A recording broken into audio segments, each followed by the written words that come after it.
NASA's forgotten animal tests, the dark truth before humans reached space. Before a human being ever looked out of a spacecraft window, before Alan Shepard rose above the Atlantic, before John Glenn circled Earth, and before Neil Armstrong stepped onto the moon, there were other passengers. They did not volunteer. They did not understand the countdown. They could not read the warnings written on the machines that carried them. Some were fruit flies sealed into tiny containers. Some were mice placed inside metal capsules. Some were monkeys strapped into couches with sensors attached to their bodies. Some were dogs taken from the streets, trained in silence, and launched into a sky from which they might never return. This is not a fake conspiracy. It is not a story about secret aliens, hidden moon bases, or invented missions. The truth is darker because it is real. Long before space became a symbol of human courage, it was a laboratory of fear. The first question was not, can we explore the universe? The first question was much colder. Can a living body survive what a rocket does to it? There is one important truth hidden inside the title, NASA's animal tests. The earliest American animal flights did not begin with NASA because NASA did not officially open for business until October 1, 1958.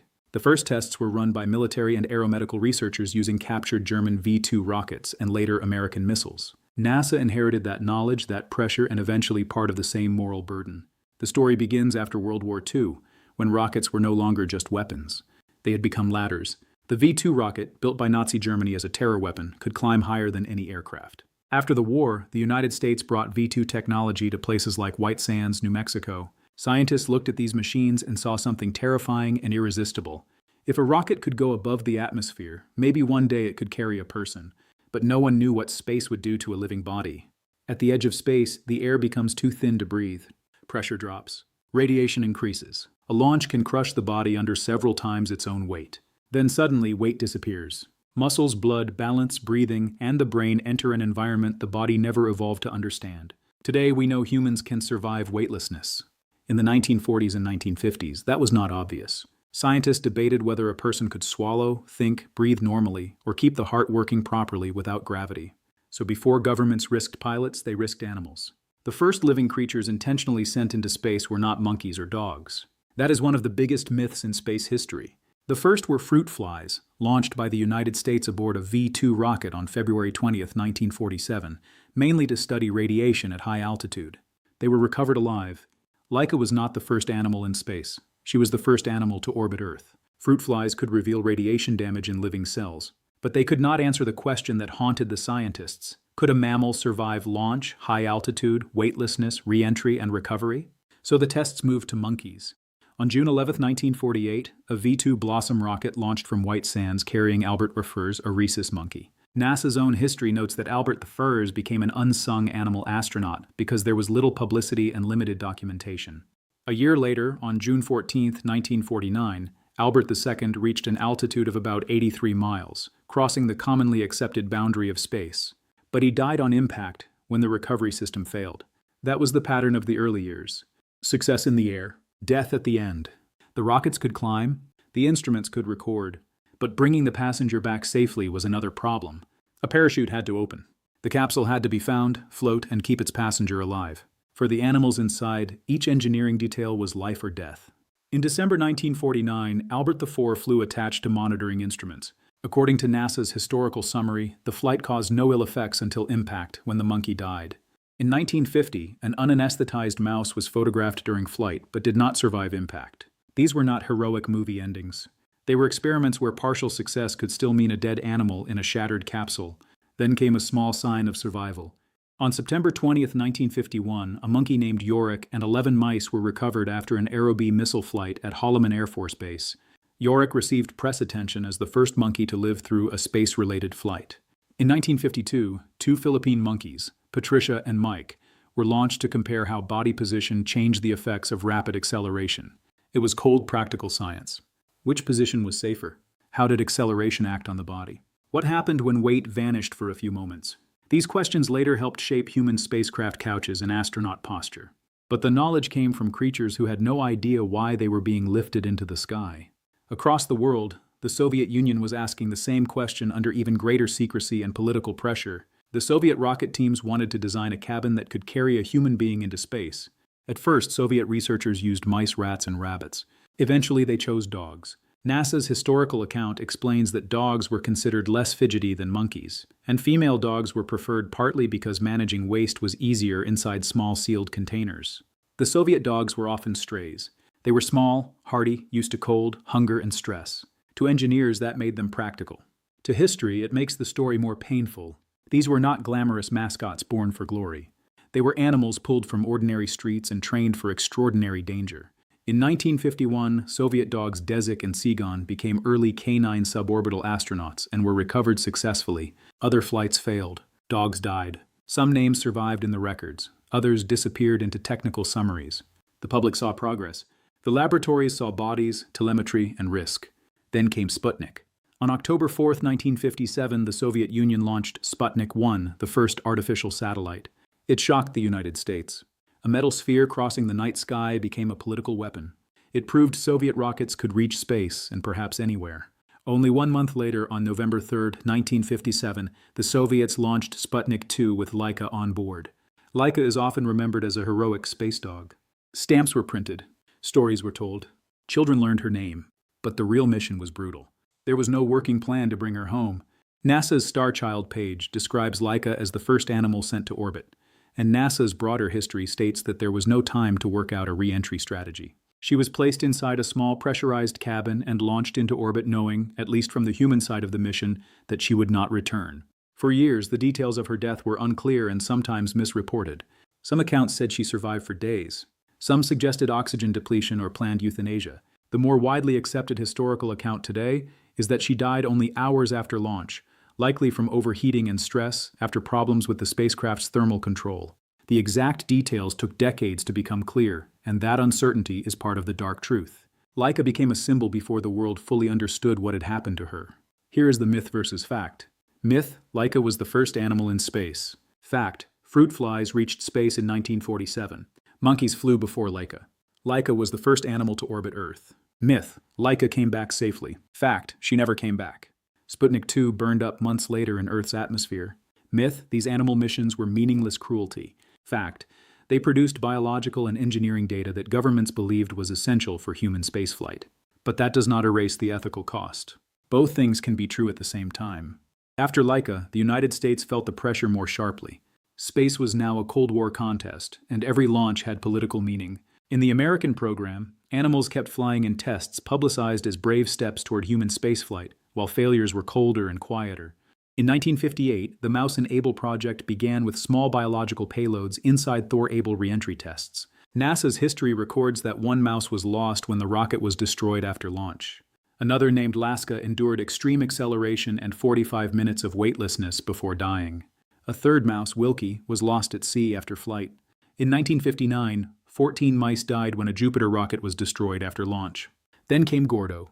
On December 13, 1958, Gordo, a squirrel monkey, was launched on a Jupiter rocket to an altitude NASA describes as about 600 miles.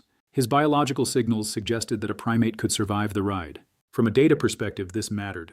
But Gordo did not survive recovery. His capsule was never found in the Atlantic. NASA's history says he died on splashdown when a flotation mechanism failed. This is one of the most disturbing parts of the story, because the difference between a scientific triumph and a lonely death in the ocean was not the rocket.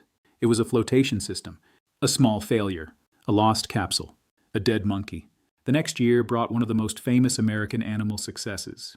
On May 28, 1959, Able, a rhesus monkey, and Baker, a squirrel monkey, launched aboard an Army Jupiter missile. They reached about 300 miles altitude and were recovered alive. Baker lived until 1984, becoming a living symbol of survival. Able, however, died only days after the mission during surgery to remove an electrode, reportedly from the effects of anesthesia. Even survival had footnotes. The story then moved into Project Mercury, America's first human spaceflight program. NASA needed to prove not just that a body could survive, but that a living creature could function during flight. A human astronaut would not simply be cargo. He would need to observe, respond, and possibly control systems. So the test subject had to be closer to human behavior. That is where Ham enters the story. Ham was a chimpanzee, born in West Africa and brought into the U.S. research system. NASA says his name stood for Holloman Aero Med, after the facility connected to his training. He was trained to respond to lights and perform simple tasks because the real question was frightening. Would weightlessness and launch stress destroy the ability to think and act? Ham's flight took place on January 31, 1961, aboard Mercury Redstone 2. The flight did not go exactly as planned. NASA's history states that technical problems sent the spacecraft higher and faster than intended, about 157 miles altitude and 5,857 miles per hour, with splashdown far beyond the planned area. Ham experienced about 6.6 minutes of weightlessness during a roughly 16.5-minute flight. Inside that small capsule, Ham was not piloting the spacecraft. That is another myth. He was performing trained responses while his body was monitored. His success showed that a primate could remain functional during a violent suborbital flight. When recovery teams found him, he was fatigued and dehydrated, but alive. 3 months later, on May 5, 1961, Alan Shepard became the first American in space. This is where the glory version of history usually begins. A man in a silver suit, a rocket, a nation watching. But behind that moment was a chain of animal flights, failures, impacts, ocean losses, overheating cabins, pressure tests, restraint couches, sensors, and recovery systems. Shepard's courage was real, but he was not the first living body placed in that kind of danger.